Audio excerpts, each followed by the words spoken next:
नमस्कार दोस्तों, कैसे हैं आप लोग। मैं उम्मीद करता हूँ आप लोग बहुत अच्छे होंगे और आपकी तैयारी बहुत अच्छे तरीके से चल रही होगी। दोस्तों, हम यूपी वीडियो के लिए और उत्तर प्रदेश पुलिस के लिए जो है यह एक करंट अफेयर की एक मैराथन लेकर आए हैं, जिसको हमने भागों में डिवाइड किया है, जिसके हम 2 भाग जो है अभी तक आपके लिए अपलोड कर चुके हैं। क्योंकि मैराथन क्लास का मतलब होता है एक बहुत बड़ी लंबी क्लास जिसमें हम बहुत लंबे समय तक उसको कर सकते हैं। परंतु ऐसा हुआ कि हमने देखा कि बच्चों को बहुत ज़्यादा प्रॉब्लम आ रही थी, क्योंकि हमने आधुनिक इतिहास की एक मैराथन क्लास बनाई जिसमें लगभग 1 घंटा 45 मिनट की वो क्लास थी।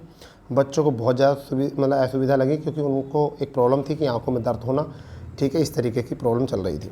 तो उस प्रॉब्लम को नज़र में रखते हुए हमने सोचा कि क्यों ना इस मैराथन क्लास का नाम मैराथन रहेगा, परंतु हम इन्हें कई भागों में जो है डिवाइड करेंगे। जिससे कि हमने पहले भाग 1 और भाग 2 में अभी तक इसकी 2 वीडियो अपलोड कर चुके हैं, जो चैनल के प्लेलिस्ट पर जाकर आपके करंट अफेयर के प्लेलिस्ट में उस चीज़ को आप देख सकते हो। आज जो हमारा तीसरा क्लास है और आज जो हम बात करने वाले हैं वह बात करेंगे युद्ध अभ्यासों को लेकर और अंतर्राष्ट्रीय और राष्ट्रीय खेल पुरस्कारों के बारे में और फिल्म पुरस्कार के बारे में हम बात करेंगे, ठीक है, जो आपकी आगामी परीक्षा के लिए बहुत ज़्यादा इंपॉर्टेंट हो सकते हैं। और हम आपको बताएंगे कि किस तरीके से करंट अफेयर पत्रिका मैगजीन पढ़ी जाती है। यह मैगजीन जो है हम रिवाइज करा रहे हैं घटना चक्र की ई दृष्टि, जिसको हम पढ़ने का तरीका आपको बता रहे हैं किस तरीके चाहो तो आप इसको प्रोवाइड कर सकते हो, आप खरीद सकते हो, परचेज कर सकते हो। और जिस तरीके से हम आप लोगों को बताते हैं आप उसी तरीके से जो है पुस्तक को पढ़ें कि क्या इनमें इंपॉर्टेंट है क्या नहीं है। चलिए तो शुरू करते हैं। हमारा पहला क्वेश्चन है राष्ट्रीय खेल दिवस। ये युवा एवं खेल मंत्रालय द्वारा 2022 के राष्ट्रीय युवा खेलों के पुरस्कार से दिया गया 14 नवंबर 2022 को, ठीक है भाई। अब देखिए यह है मेजर ध्यानचंद खेल रत्न पुरस्कार। ये किसको मिला है 2022 का? यह मिला सचंत शरण कमल को। किसे मिला है? सचंत शरत कमल को ही मिला है। क्या मिला है? मेजर ध्यानचंद पुरस्कार, याद रखना, ठीक है भाई दोस्तों। अब आपको देखना है अर्जुन पुरस्कार 2022। यहाँ पर सीमा पुनिया एथलीट हैं, ये सीमा पुनिया को मिला है अर्जुन पुरस्कार। अब देखिए इसमें हमें क्या करना कि इतने लोगों को मिलता है ये पुरस्कार, तो हमको क्या याद रखना है क्या याद नहीं रखना है वो बात अपने माइंड में रखना है। देखिए यहाँ पर हम ना, एक तो है एथलीट सीमा पुनिया, इनका नाम बहुत ज़्यादा इंपॉर्टेंट चर्चा में रहता है, इस वजह से हम इसको याद कर सकते हैं यहाँ से। एक आप अगर इनके अतिरिक्त अगर याद करना चाहते हो, अगर आप इनसे भी ज़्यादा अतिरिक्त याद कर लेते हो, तो आप निशानेबाजी में ओम प्रकाश को याद कर लेंगे, ओम प्रकाश मिथरवाल को। इनका भी चर्चा में चला है नाम बहुत ज़्यादा, ठीक है, इस वजह से एक यहाँ याद कर सकते हैं। सुशीला देवी, ये जूडो में इनको मिला है, ये भी आप याद रख सकते हो इनाम। एक निखत जरीन को कभी मत भूलना, क्योंकि निखत जरीन जो है ये एक बॉक्सिंग में एक ऐसा मतलब इमर्जिंग सितारा है जिसका आप ये देश नाम नहीं भूलेगा, क्योंकि पहली वर्ल्ड चैम्पियन जो मुक्केबाजी में जीते हैं यही जीती हैं। तो इसके चलते जो है इस नाम को याद रखना, ठीक है। तो यहाँ से तो आपको ये याद रखने हैं नाम, आपको ये याद नाम रखने किस किस का, एक तो निखत जरीन और एक आपका सुशीला देवी और एक आपका ओम प्रकाश मिथलवार, ये याद रखने हैं। अब देखते हैं इधर और पुरस्कार यानी कि और भी मिले हैं यहाँ पर। तो यहाँ पर देखिए अब द्रोणाचार्य पुरस्कार को आपको याद करना है। द्रोणाचार्य पुरस्कार आपको किसी चीज़ में याद नहीं करना, केवल कुश्ती में याद करना है एकदम, कुश्ती में और बॉक्सिंग, क्योंकि इन दो का चल रहा है इस टाइम पर क्रेज। तो मोहम्मद अली कमर, इनको बॉक्सिंग में मिला है और कुश्ती में मिला है सुजीत मान को। किसे मिला है? सुजीत मान को। ये आपके जो लाइफ टाइम श्रेणी, ये आपके एग्ज़ाम में आते नहीं हैं, ठीक है। ये भी गेम्स लाइफ ऑफ अचीवमेंट पुरस्कार नहीं आते हैं ये भी, ठीक है भाई। आपको यहाँ पर राष्ट्रीय खेल प्रोत्साहन पुरस्कार नाविद दुबई, ये भी याद नहीं रखने हैं। ये याद रख सकते हो आप कि मौलाना अबुल कलाम आज़ाद जो है ट्रॉफी 2022 गुरु नानक देव विश्वविद्यालय अमृतसर को मिली है। तो ये वाला याद रख सकते हो आप अगर चाहो तो, ठीक है। अब देखिए यहाँ पर बात करते हैं अन्य अंतर्राष्ट्रीय खेल पुरस्कार में क्या। ATP याद रखना है, ATP player of the year किसको मिला है? कार्लेस अल्कराज को मिला है स्पेन के, यानी कि ये आपको याद रखना ज़रूर, ठीक है। ATP अवार्ड जो होते हैं 2022 में प्लेयर ऑफ द ईयर किसे चुना है? कार्लेस अल्कराज को मिला है, और इन्होंने जो है US ओपन जीता है 2022 का, ठीक है। आर्थर एस अवार्ड, ये वाला याद मत करो, ठीक है। वुमेन, ये भी याद मत रखो, बस ये याद रखो आप यूरोपीय गोल्डन शू अवार्ड, याद रखो यूरोपीय गोल्डन शू अवार्ड किसे मिला है? रॉबर्ट लोवाडावस्की को, ठीक है, ये याद रख लेना। एक और जो है बहुत इंपॉर्टेंट जो है वो ये आपका है Laureus world sport award 2022 sport of the year किसे मिला है? मैक्स बर्साटेप्पन को मिला है नीदरलैंड की, ठीक है, याद रखना है। एक और याद रखो WTA, ये आप कभी नहीं भूलोगे, कभी भी भूलना नहीं है आपको, ये वाला याद रखना है। WTA अवार्ड इगा स्वेटेक को, पोलैंड की है, इनको मिला है। और इसमें तो कुछ देखना है नहीं आपको। और कोई देखना नहीं है। ऐसे ही होता कि आपको किस तरीके से मैगजीन पढ़नी है। अब देख लेते हैं फिल्म पुरस्कार में 76वां बाफ्टा अवार्ड 2023। 76वां बाफ्टा अवार्ड 2023 ये यूके लंदन में हुआ है, रॉयल फेस्टिवल हॉल में ये प्रदान किया गया है। सर्वश्रेष्ठ फिल्म जो है all quite on the western front, ये एक है आपकी all quite on the western front. ये आपको अपने माइंड में रखनी है, बहुत अच्छे से रखनी है, ठीक है।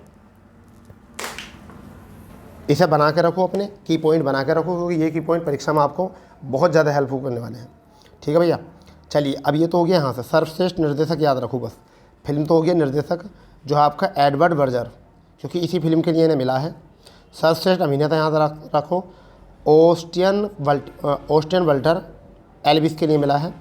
और सर्वश्रेष्ठ अभिनेत्री कैथ ब्लैंचेट, ठीक है। इसको याद मत भी रखोगे तब भी बस फिल्म याद रख लो। बाफ्टा जो पूछा था फिल्म के लिए पूछा था, ज़्यादातर यही पूछा जाता कहाँ होता है, तो यूके लंदन में। इसके बाद में आपको जो याद रखना है वो मिलना है 65वां वार्षिक ग्रैमी पुरस्कार। पहली बात तो ये ग्रैमी पुरस्कार किस में मिलता है, संगीत में मिलता है, आपको पता होना चाहिए।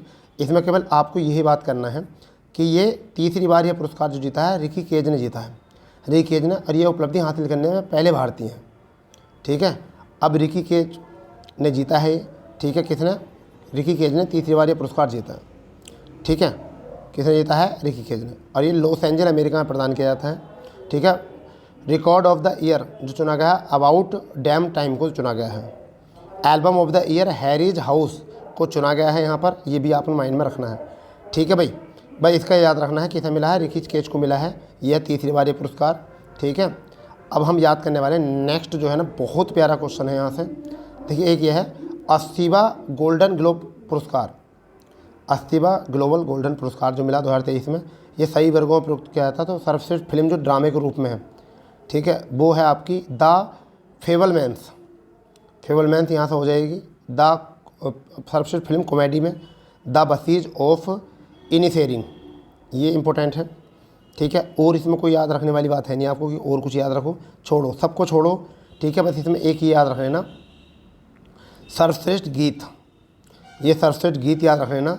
मोशन फिल्म यानी कि नाटू नाटू फिल्म है RRR, ठीक है। सर्वश्रेष्ठ गीत जो मिला है ये मिला है, और पहली बार किसी भारतीय फिल्म का यह प्रतिष्ठित पुरस्कार है, यानी किसी भारतीय पुरस्कार फिल्म का पहला पुरस्कार मिला है इस तरीके का, जो आपको यहाँ पर देखने को मिल रहा है।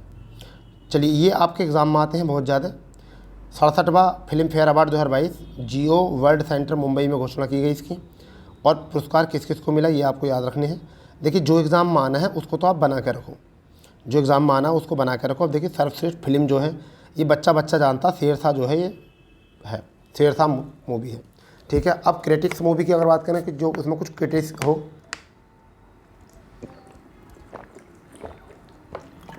सॉरी थोड़ा पानी पीना, तो क्या था भैया, सर्वश्रेष्ठ फिल्म शेरशाह। निर्देशक जरूर याद रखना क्योंकि शेरशाह फिल्म बहुत ऊंचे तबके पर जो चली है और बहुत अच्छी मूवी है, जिसमें हमें कुछ ना कुछ ऐसा था कि हमें एक सच्ची घटना के बारे में हम उन्होंने बताया है। तो उसमें क्या है, विष्णुवर्धन याद रखना निर्देशक। ऐसी कोई फिल्म जो होती है जिसमें जो अच्छी चलती है, सुपरहिट हो जाती है, और उससे जो है देश का प्रेम जुड़ा हुआ होता है, तो उसके कई बार निर्देशक पूछ ले जाते हैं। अभी क्रिटिक्स फिल्म के ऊपर आप ज़्यादा ध्यान मत दो, सरदार उधम, इस पर ज़्यादा ध्यान दो मत, क्योंकि फिल्म ज़्यादा चर्चा में रही नहीं है। सबसे ज़्यादा फिल्म चर्चा में चली सर्वश्रेष्ठ अभिनेता के रूप में तो रणवीर सिंह है, फिल्म 83 जो कि कपिल देव की मतलब बायोपिक है, इस पर बनी है 83, ठीक है। बायोपिक तो नहीं कह सकते, कपिल देव के द्वारा जो 83 में हमें पहला वर्ल्ड कप मिला था उसी के ऊपर ये फिल्म बनी है कि किस तरीके से संघर्ष किया उन्होंने और हमें पहला वर्ल्ड कप जिताया, जो हमारे लेजेंड हैं उसके लिए, ठीक है। सर्वश्रेष्ठ अभिनेत्री कृति सैनन, मिमी फिल्म थी, अच्छी एक्टिंग की थी, जिस वजह से इनको जो है पुरस्कार मिला। अब यहाँ पर क्रिटिक्स अभिनेता कई बार पूछा जाता है कि सरदार उधम के लिए ही विक्की कौशल को चुना गया है, चर्चा में रहते हैं, ज़्यादातर एंकरिंग करते हैं, फिल्म तो करते पर एंकरिंग करते हैं। फिर है सर्वश्रेष्ठ अभिनेत्री क्रिटिक्स में विद्या बालन शेरनी मूवी के लिए। सर्वश्रेष्ठ निर्देशक विष्णुवर्धन, आपको पता है शेरशाह के लिए, ठीक है। सर्वश्रेष्ठ सहायक अभिनेता पंकज त्रिपाठी हैं, जो मिमी के लिए कृति सैनन के साथ उन्होंने भूमिका निभाई है, ठीक है। सहायक अभिनेता साई तमनहारकर मिमी के लिए है, ये भी इतना नहीं है इंपॉर्टेंट। एक पंकज त्रिपाठी याद रखना, सर्वश्रेष्ठ निर्देशक याद रखना विष्णुवर्धन, ठीक है। और आप सर्वश्रेष्ठ फिल्म याद रखना क्या है, आपकी शेरशाह। और फिल्म का ये जरूर याद रखना कौन से में मिला पुरस्कार, ये 67वां फिल्म फेयर अवार्ड मिला है। ऐसा ना हो कि आप इन्हें याद रखें फिल्म फेयर भूल जाएं, ठीक है, ऐसा ना हो जाए बस। चलिए, तो ये तो हो गया हमारे यहाँ से। चलिए अब देखते हैं हम नेक्स्ट में क्या है। नेक्स्ट में हम देख लेते हैं 68वां राष्ट्रीय फिल्म पुरस्कार। 68वां राष्ट्रीय फिल्म पुरस्कार वो था फिल्म फेयर पुरस्कार, ये है आपका राष्ट्रीय पुरस्कार। ये 2022 में 20 वाला आया है। इसमें घोषित फीचर फिल्म का इस प्रकार है। सर्वश्रेष्ठ फीचर फिल्म जो है वो है सुरारई पोटू, तमिलनाडु की, यानी कि तमिल की। निर्देशन जो है किसने किया है, सुधा कोंगरा ने। सर्वश्रेष्ठ हिंदी फिल्म तुलसीदास जूनियर, ये भी मृदुल तुलसीदास ने किया है इसका। सामाजिक मुद्दों पर सर्वश्रेष्ठ फिल्म जो है वो है फ्यूनरल, मराठी मूवी है। चलिए अब एक इनमें से जो मोस्ट है ना, वो बात जो है मोस्ट, वो कौन सी मोस्ट होगी, देखिए ये आपका सबसे बढ़िया जो आपका आएगा वो यहाँ से क्वेश्चन जाएगा, वो ये आएगा सर्वश्रेष्ठ अभिनेता सूर्या, फिल्म सुराराई पाटू के लिए। सर्वश्रेष्ठ अभिनेत्री अपर्णा बालामुरली, सुराराई के लिए। तो बस ये याद रखना है, इसमें तो और कुछ याद रखना ही नहीं है। अब यहाँ पर देखिए ये इंपॉर्टेंट है अन्य फिल्म पुरस्कार में। 49वां लाइफ टाइम अचीवमेंट पुरस्कार अमेरिकन फिल्म है, अमेरिकन फिल्म इंस्टीट्यूट जारी करता है। और किसे मिला है, निकोल किडमैन को मिला है, ये हॉलीवुड अभिनेत्री हैं। 52वां दादा साहेब फाल्के पुरस्कार, ये आपको याद रखना है, दिल में उतार लो इसको। 52वां दादा साहेब फाल्के पुरस्कार, इसे नहीं भूलोगे आप। ये प्रसिद्ध बॉलीवुड अभिनेत्री आशा पारेख को मिला है। किसे मिला है, आशा पारेख, याद रखेंगे कौन है, आशा पारेख। किसे मिला है, आशा पारेख को मिला है मेरे दोस्तों, ये अपने माइंड में याद रखो। ये कुछ भी हो जाए आपको ये नहीं भूलना है 52वां, ठीक है भाई, ये नहीं भूलना है 52वां, तो बिल्कुल नहीं भूलना है, ठीक है। चलिए अब थोड़ा यहाँ देख लेते हैं जो कुछ और भी हो सकते हैं। क्या है, देखिए 77वां कांस फिल्म नहीं आता, ब्रिक्स फिल्म ये भी नहीं आता। आईफा पुरस्कार आ सकता है, 22वां आईफा पुरस्कार किसको मिला, ये मोस्ट हो सकता है। ये मिला है विक्की कौशल को, अभिनेत्री कीर्ति सेनन, और निर्देशक कौन है, विष्णुवर्धन। बस ये याद रखो 3, यानी कि 22वां आईफा पुरस्कार विक्की कौशल को मिला सर्वश्रेष्ठ अभिनेता में। अभिनेत्री कौन है, ये सरदार उधम के लिए मिला है। अभिनेत्री कौन है, मिमी के लिए कीर्ति सेनन को मिला है। विष्णुवर्धन शेरशाह मूवी के लिए मिला है, ठीक है। Dadasaheb Phalke international film festival award, यानी कौन था, फिल्म फेस्टिवल अवार्ड जो मिला है, फिल्म फेस्टिवल, रणबीर कपूर, आलिया भट्ट और आर बालाकृष्ण को मिला है निर्देशन में, ठीक है भाई। इनको याद रख लोगे आप, या तो नोट कर लो कॉपी लेकर अपना, और या फिर इसी का स्क्रीनशॉट ले लिया करो। इधर का कोई ऐसा चीज़ नहीं है। हाँ, सर्वश्रेष्ठ फिल्म की अगर हम बात कर लें तो अच्छा है, सर्वश्रेष्ठ फिल्म जो मिली है भाई आईफा में वो शेरशाह मिली है। और भैया द कश्मीर फाइल जो मिली थी वो मिली थी फिल्म फेस्टिवल अवार्ड के लिए, ठीक है। चलिए अब हम यहाँ देखते हैं आपका जो है, ये देखते हैं 53वां फिल्म पुरस्कार जो है अंतर्राष्ट्रीय फिल्म समारोह कौन था, 53वां। थोड़ा सा इसको मैंने कम शॉर्ट किया है क्योंकि अगर जूम करता हूँ तो इसमें जो है ना दोनों साइडें नहीं आने की आपकी। देखिए राष्ट्रीय film Vikas Nigam entertainment society of Goa Panaji में संपन्न हुआ है भैया, और फोकस देश फ्रांस रहा है इस पर। और इसका जो प्रमुख पुरस्कार होता है महोत्सव का, ये गोल्डन पीकॉक पुरस्कार जो मिला है वो किसे मिला, क्रिस्टिका की फिल्म निर्माता वैलेंटीना मोरेल की Spain film I have electronic dreams, इसको मिला है, मोस्ट है, ठीक है। और इसमें क्या मोस्ट हो सकता है, निर्देशक को मत रखो याद, यहाँ सर्वश्रेष्ठ अभिनेता रखो वाहिद मोबासेरी, ठीक है भाई। अभिनेता चाहो तो, निर्देशक चाहो तो निर्देशक से नादेर साइबर हो सकता है, ठीक है। आगे हम देख सकते हैं सत्यजीत रे लाइफ टाइम अचीवमेंट पुरस्कार किसे मिला है, प्रसिद्ध स्पेनिश फिल्म कार्लोस सोरा को मिला है निर्देशक को। बस इसमें इतनी याद रखनी है, और किसी पर हाथ डालने की ज़रूरत नहीं है, और किसी पे भी हाथ डालने की ज़रूरत नहीं है, आप बस भ्रमित हो जाओगे वरना तो। अब जो है ना, अब ये मोस्ट हो गया आपके लिए बहुत ज़्यादा, अब जो है हो गया है मोस्ट, कि अब आपकी आ गई हैं योजना और परियोजना। इनको तो आपको याद रखना ही है बेटा, ये अगर याद ना करें तुमने तो तुम परेशान हो जाओगे पता। तो देखिए स्टैंड अप इंडिया योजना, एक होती है स्टार्टअप, एक होती है स्टैंड अप।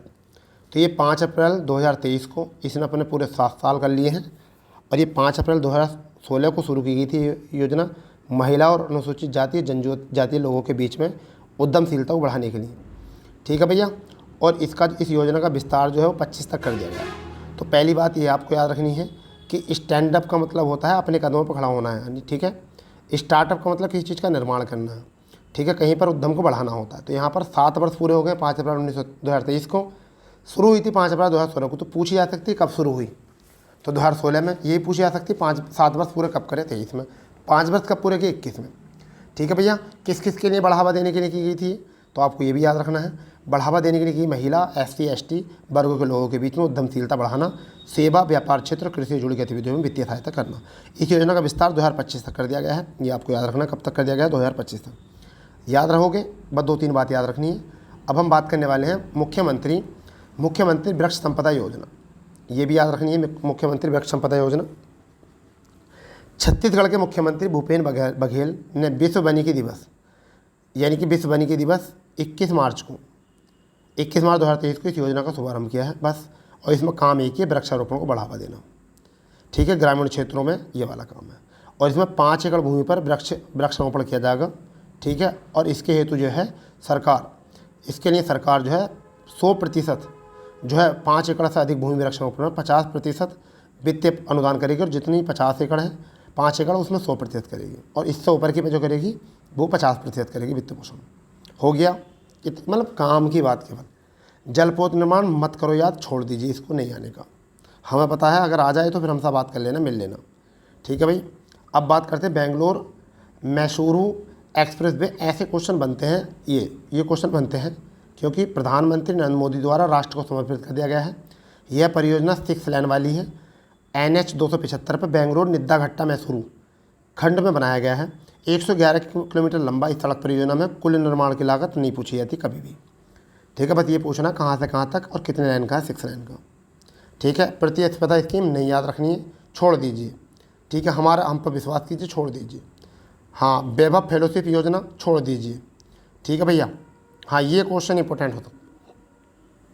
दिव्यांग बहुउद्देश्य परियोजना आर्थिक मामलों की मंत्रिमंडलीय समिति द्वारा इसका कार्यान्वयन किया गया है। 27 फरवरी 2023 को शुरू किया गया है। मई 2021 में मूल्य स्तर पर इसमें इतने करोड़ रुपये लागत आए थे, करोड़ नहीं आते हैं।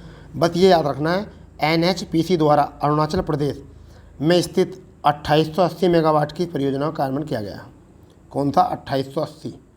ठीक है भैया, और इम्पोर्टेंट क्या है, यह परियोजना लोअर दोआंग वैली, जो ब्रह्मपुत्र नदी की सहायक नदी है दोआंग वैली, जिसकी जिले में देवांग नदी पर स्थापित की जा रही है। और पूर्ण होने के बाद ये देश की सबसे बड़ी जल विद्युत परियोजना बनी। इसलिए मोस्ट था, पता चल गया क्यों मोस्ट था।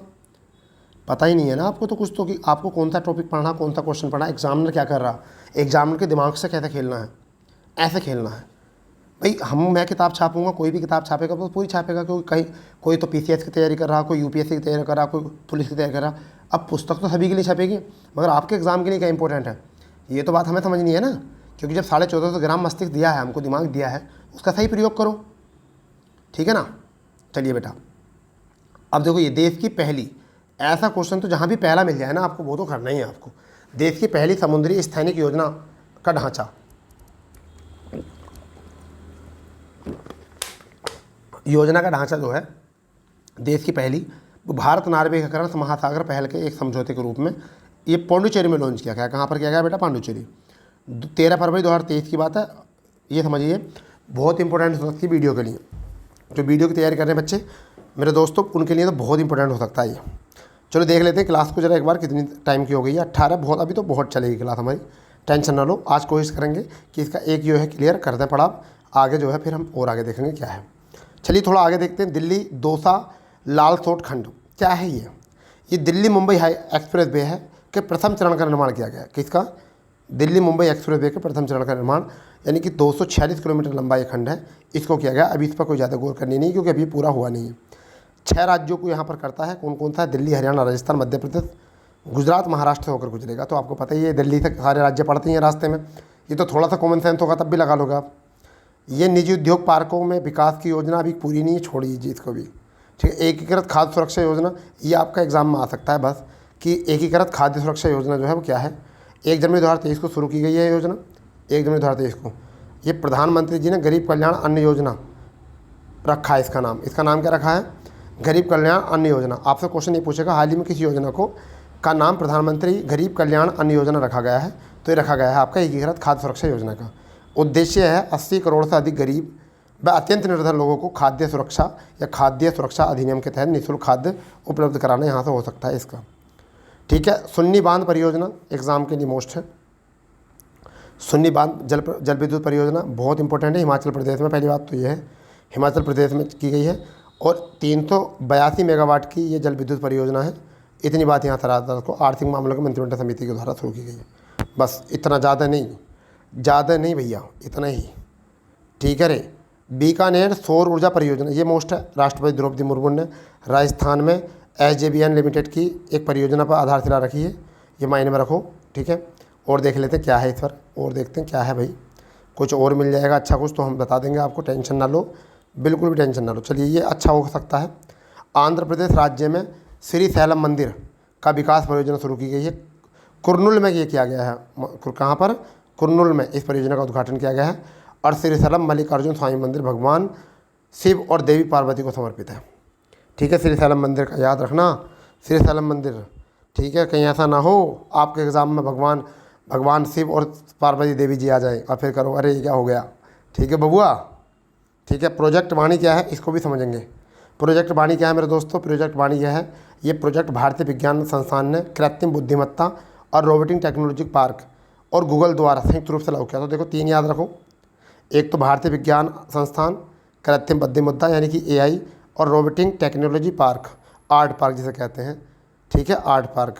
ठीक है। और गूगल द्वारा ये संयुक्त रूप से किया गया है दिसंबर में। इस प्रोजेक्ट में 3 वर्षों में 773 जिलों के लगभग 1 मिलियन लाख लोग जो है भाषा के नमूने एकत्र करेंगे और भारतीय भाषा की विविधता और मानचित्र के लिए किया जाएगा ये। ठीक है भाई। याद रखिए हिंदू हृदय सम्राट बाबा साहेब ठाकरे महाराष्ट्र समृद्धि महामार्ग ये मोस्ट है। प्रधानमंत्री नरेंद्र मोदी द्वारा नागपुर में इस महामार्ग के पहले चरण का उद्घाटन किया गया। पहले मार्ग का जो है शिरडी तक होगा, नागपुर से शिरडी बाई साई बाबा, शिरडी साई बाबा।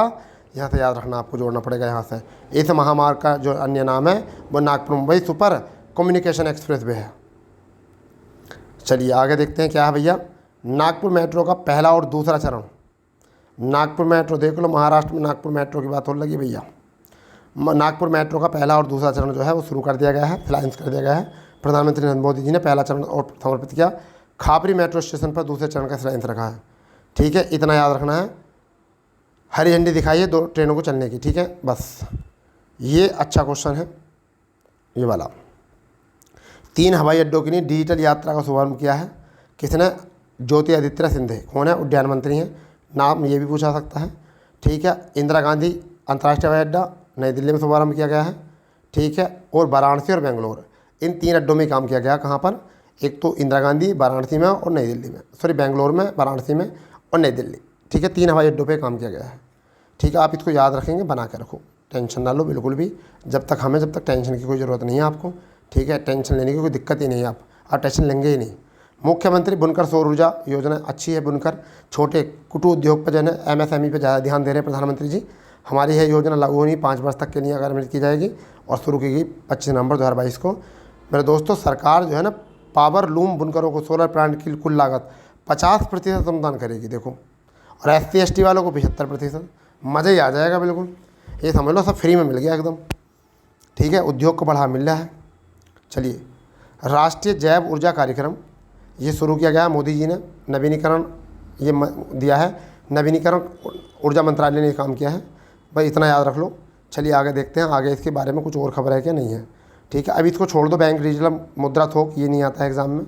ठीक है, मिशन लाइफ याद आ सकता है। मिशन लाइफ क्या है ऐसा पूछ लिया था छोटे साइट में कि मिशन लाइफ क्या है। तो पर्यावरण की जीवन शैली है।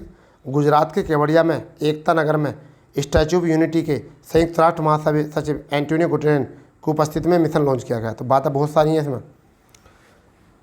प्रधानमंत्री नरेंद्र मोदी द्वारा गुजरात के केवड़िया में एकता नगर यानी कि जहाँ पर statue of unity Sardar Vallabh भाई पटेल की जो बनी हुई है आपकी मूर्ति, वहाँ पर जो है महासचिव एंटोनियो गुटेरेस, कौन UN के महाराष्ट्र जो है महासचिव, उनके उपस्थिति में इस मिशन को लॉन्च किया गया था। और यह मिशन पर्यावरण सुरक्षा और संरक्षण से संबंधित है। पर्यावरण सुरक्षा एवं संरक्षण से ये संबंधित है बेटा, थोड़ा याद रखो। ये क्वेश्चन आ सकता है कि वायु अमृत क्या है? तो भारतीय उद्योग परिसंघ द्वारा ये पंजाब में शुरू किया गया है ये। ठीक है, वायु अमृत कैसे संबंधित है? पूर्वोत्तर क्षेत्र के लिए प्रधानमंत्री विकास पहल ये शुरू हो चुकी है, 4 वर्षों के लिए शुरू हो चुकी है। ठीक है, 2025-26 तक रहेगी और 15वें वित्त आयोग के दौरान ये की गई है मंजूरी। आगे देखते हैं महाकाल लोक परियोजना। महाकाल लोक परियोजना उज्जैन में शुरू की है। महाकालों का काल उज्जैन, यहाँ पर मध्य प्रदेश में स्थित श्री महाकाल लोक के लिए प्रथम चरण की शुरू की है, बस इतना याद रख लो। सभी राज्यों में टेली मानसिक स्वास्थ्य सहायता नेटवर्क, टेली मानस जिसे कहते हैं, ये आ सकता है टेली मानस क्या है, तो सभी राज्यों में टेली मानसिक स्वास्थ्य सहायता नेटवर्किंग, इसे कहते हैं टेली मानस। ठीक है, क्या है ये थावर चंद गहलोत ने शुरू किया गया है, जो कर्नाटक के राज्यपाल भी हैं, और वर्चुअल माध्यम से बेंगलोर में राष्ट्रीय मानसिक सुधार के लिए किया गया है ये। ठीक है, इसमें परिवार कल्याण मंत्रालय की पहल है ये, और इसका टोल फ्री नंबर जो है 14416 है। ठीक है भैया, इस चीज़ को छोड़ दीजिए, हाइब्रिड परियोजना ये आती नहीं है। अहमदाबाद मेट्रो रेल परियोजना आ सकती है, अहमदाबाद मेट्रो रेल परियोजना आपकी आ सकती है, प्रधानमंत्री मोदी जी ने शुरू की थी। ये कालूपुर स्टेशन से दूरदर्शन केंद्र मेट्रो स्टेशन तक की मेट्रो याद की जाएगी, और इस योजना में पहली बार देश में मेट्रो के इतिहास में 32 किलोमीटर लंबा खंड पहली बार में ये चालू किया जाएगा। ठीक है भैया, कंजरवेस पोर्टल क्या है, इसको छोड़ दीजिए, इतना कोई इंपॉर्टेंट नहीं है, एग्ज़ाम में आएगा भी नहीं, मुझे पता है आप इस पर बहुत ज़्यादा रुझान कर रहे हो, बट ये देखो कि एग्ज़ाम में क्या आने वाला है। ठीक है भैया, सारस परियोजना आ सकती है, गाज़ियाबाद में इस परियोजना की शुरुआत की गई है। ठीक है, क्या है ये, महिला सशक्तिकरण, मासिक धर्म, स्वच्छता और जागरूकता को बढ़ावा देने के लिए इस परियोजना को शुरू किया गया। क्या मासिक धर्म, स्वच्छता, जागरूकता को बढ़ावा देना और सशक्तिकरण के साथ। बायो इथेनॉल परियोजना क्रेप्को हजीरा, भारतीय कोऑपरेटिव लिमिटेड ने किया है, क्रेप्को ने ये किया है, इस योजना का शुभारंभ किया है अमित शाह के द्वारा सूरत में। तो क्रेप्को कहाँ पर है, अमृतसर, सूरत गुजरात में बेटा। कई बार माइंड जो है थोड़ा इधर उधर हो ही जाता है बेटा। ठीक है, अब देखो स्कूल राइजिंग फॉर मत याद रखो, PM श्री योजना आ सकती, थोड़ी बहुत आई तो, परंतु इतनी बातें याद हो जाती। 14,500 स्कूलों में विकास उन्नत के लिए कराया है, मोदी जी ने शुरू किया है, ये थोड़ा याद रखना। स्पार्क क्या है, इसके बारे में एग्जाम में नहीं आएगा। हाँ, ये क्वेश्चन इंपॉर्टेंट है, Delhi Dehradun express way, Delhi Dehradun express way हो सकता है, क्योंकि एशिया का सबसे लंबा वन्यजीव गलियारा है ये। ठीक है, और 340 किलोमीटर लंबी काली सुरंग इसके बीच में रहेगी, और ये परियोजना उत्तराखंड में स्थित राजाजी राष्ट्रीय उद्यान के पर्यावरण संवेदनों से गुजरेगा। ठीक है, ऐसा मान के चलिए कि थोड़ी थोड़ी मूवी जो है वो भेड़िया मूवी जो है थोड़ी थोड़ी इस पर बनाई गई है। ठीक है, थोड़ा थोड़ा उसमें भी ये बात बताइए, पेड़ वेड़ों काटने, यहाँ भी राजाजी राष्ट्रीय उद्यान देख लो, इसके बीच से निकलेगा यहाँ से। Medicine from the sky project, क्या है ये WEF यानी विश्व आर्थिक मंच ने अरुणाचल प्रदेश में शुरू किया है। ठीक है, ड्रोन सेवा की पहली उड़ान पूर्वी कामेंग जिले में सेप्पा से चांग ताजो तक संचालित की जाएगी। इतनी बात यहाँ तक रखना। जो सबसे इंपॉर्टेंट है ना क्वेश्चन, वो है भैया ये वाला, प्रधानमंत्री आदि आदर्श ग्राम योजना। ऐसे क्वेश्चन तो आपको ये समझ लो छापने पड़ेंगे। ठीक है भैया, तो क्या है, जनजाति कार्य मंत्रालय द्वारा जनजातीय लोगों को एकीकृत सामाजिक आर्थिक विकास लक्ष्य हासिल कराने हेतु इस योजना को लागू किया गया था, और ये 25-26 तक लागू की जाएगी। ठीक है भाई, इसे बॉन्ड सोन को याद मत रखो, ये सॉवरेन गोल्ड बॉन्ड कुछ नहीं आते हैं ऐसे। ठीक है, तो अब ये देखिए क्या है, अब जो मोस्ट है ना वो है आपका ऑपरेशन अभियान। देख लेते कितना हो रहा है, बस यही ऑपरेशन अभियान और देखने, इसके बाद में आपको टेंशन फ्री आपका ये वाला पोर्शन हो जाएगा। फिर आगे देखते हैं कि क्या आपको और पढ़ना है इसमें जो आपके एग्ज़ाम में मिलेगा। देखिए, अभ्यास कोबरा वॉरियर्स, आपको क्या क्या याद रखना है, ये बहुपक्षीय अंतर्राष्ट्रीय था, वायुसेना का अभ्यास था, ब्रिटेन रॉयल एयर ने पोर्ट पर, ये बेडिंगटन एयरपोर्ट बेस पर हुआ था ये। इसमें किन किन देशों ने सहायता मतलब भाग लिया था, भारतीय वायुसेना, सिंगापुर, अमेरिका, दक्षिण अफ्रीका, स्वीडन, फिनलैंड। किसने लिया था, फिनलैंड, स्वीडन, दक्षिण अफ्रीका, अमेरिका, सिंगापुर, भारतीय वायुसेना। आवाज़ देखो बहुत ख़राब होगी, पूरा दिन पढ़ाना है, फिर आपको ये भी करंट अफेयर भी कराना है, ऑफलाइन पढ़ाएं ऑनलाइन भी, तो थोड़ा सा जो है असर पड़ता है दोस्तों। तो थोड़ा आवाज़ पर ज़्यादा मत गौर करना। ठीक है, अपना जो है देखिए कंटेंट पर ध्यान देना, कंटेंट क्या है आपका। ठीक है, आगे है जल शक्ति अभियान, जिसे हम कह सकते हैं कैच द रेन, ये आप याद रखेंगे। Catch the rain Droupadi Murmu ने शुरू किया गया है, नई दिल्ली में शुरू किया गया है। ठीक है, स्वच्छ सुजल शक्ति सम्मान के लिए शुरू किया गया है। ठीक है भैया, आगे आपसे क्वेश्चन हो सकता है NAVDX, ये है आपका अबू धाबी में शुरू किया गया, नौसेना अंतर्राष्ट्रीय संरक्षण। ऐसा आता नहीं वैसे, यहाँ पर सुमेधा याद रखना, इसमें किसने भाग लिया था, INS सुमेधा ने भाग लिया था। ठीक है, सर्व दवा सेवन अभियान शुरू हुआ, स्वास्थ्य एवं परिवार कल्याण ने भारत सरकार के द्वारा शुरू किया गया है। क्या है ये, फाइलेरिया मुक्त लॉन्च किया गया है इसको, और ये अभियान जो है वैश्विक सीमा 2030 तक 3 वर्ष के लिए 27 तक लिम्फेटिक फाइलेरिया को समाप्त करेगा। ठीक है, ये भी इतना इंपॉर्टेंट नहीं। ऑपरेशन नारकोस और आहट ये दोनों मोस्ट है। ऑपरेशन नारकोस और आहट जो है ना, ये वाला जो है ना बड़ा ही मोस्ट है। रेलवे सुरक्षा बल आरपीएफ ने क्रमशः नशीले दवाओं की तस्करी और मानव तस्करी को रोकने के लिए चलाया है राष्ट्रव्यापी। तो पूछा जाएगा किसने चलाया है? आरपीएफ ने। नारकोस और आहट, नारकोस और आहट चलाया है। G20 साइबर सुरक्षा अभियान, G20 साइबर सुरक्षा अभियान और drill 2023 Indian computer emerging response team द्वारा नई दिल्ली में हाइब्रिड मोड पर किया गया आयोजित। ये क्वेश्चन इंपॉर्टेंट है। अभ्यास साइक्लोन 1, ये भी याद रखना है। भारत और मिस्र की सेनाओं के बीच में हुआ है। कहाँ पर हुआ? पहला प्रशिक्षण अभ्यास है जैसलमेर राजस्थान में संपन्न हुआ है।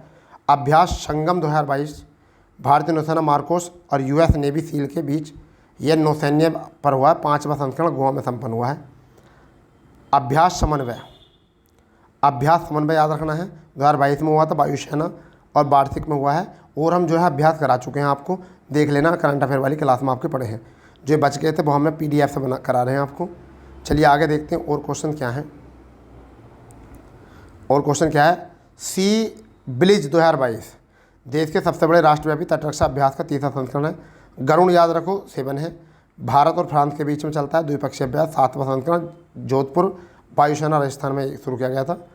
ये भी अच्छा है। अभ्यास प्रस्थान 2022 में एक तटीय सुरक्षा अभ्यास पूर्व नौसेना कमान के मुख्यालय तत्बोधन में गोदावरी नदी बेसिन पर हुआ था।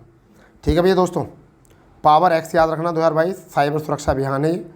Indian computer emerging responding team ने शुरू किया है और इसका मुख्य विषय है डिफेंडिंग साइबर इंडक्टिक डिस्प्यूटन in IT OT transformation.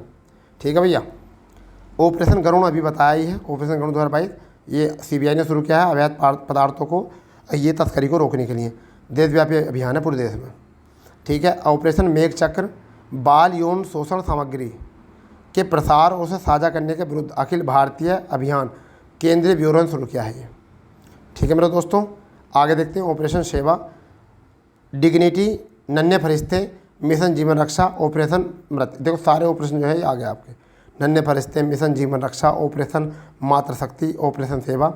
RPF ने शुरू किया है ये अभियान। किस किस के लिए? ऑपरेशन सेवा जो है बुजुर्ग बुजुर्ग नागरिकों, महिलाओं, दिव्यांगों की यात्रा की सुरक्षा करने के लिए। ऑपरेशन डिक्टी जो है निःशुल्क स्वार्थ भाव से कार्रवाई की जाएगी। नन्हे फरिश्ते ऑपरेशन जो है किसके तहत है? गुमशुदा भागे जाने वाले बच्चों के लिए है ये, या पिछड़े हुए बच्चों के लिए बचाव के लिए है। ऑपरेशन मातृशक्ति जो है वो आरपीएफ कर्मचारियों द्वारा ट्रेन में यात्रा करते समय प्रसव पीड़ा का सामना करने वाली गर्भवती महिलाओं के लिए, ये महिला यात्रियों की मदद करने के लिए किया गया। तो ऑपरेशन सेवा जो है बुजुर्गों के लिए, महिलाओं के लिए। डिग्निटी जो है वो किसके लिए? निःशुल्क भाव के लिए कार्रवाई की जाएगी सबको बराबर। नन्हे फरिश्ते जो है गुमशुदा और भागे हुए बच्चों के लिए है। और मातृशक्ति जो है आरपीएफ कर्मचारियों द्वारा गर्भवती महिलाओं की प्रसव पीड़ाओं के सामना करने वालों के लिए, यात्रियों को मदद करने के लिए। ठीक है भैया। युद्ध अभ्यास 2022 18वां संस्करण ओली उत्तराखंड में किया गया, भारत और अमेरिका के बीच में। आगे देखते हैं साइबर सुरक्षा अभ्यास सिनर्जी 2022। ये 13 देशों के एक अंतर्राष्ट्रीय रैनसमवेयर विरोधी पहल है जिसे रिलायंस वर्किंग बुक ने हिस्से में आयोजित किया गया है। और इसका विषय है रैनसमवेयर हमलों से निपटना के लिए सीजर नेटवर्क बनाना। तो दोस्तों आज की क्लास इतनी ही थी। कल को जो है हम नेक्स्ट क्लास लेकर आएंगे। हम करा रहे हैं 6 महीने का करंट अफेयर रिवीजन, और जो हमारे लिए बहुत इंपॉर्टेंट हो सकता है, बहुत मोस्ट हो सकता है। ठीक है दोस्तों, तो मिलते हैं नई क्लास के साथ। जय हिंद, जय भारत, वंदे मातरम।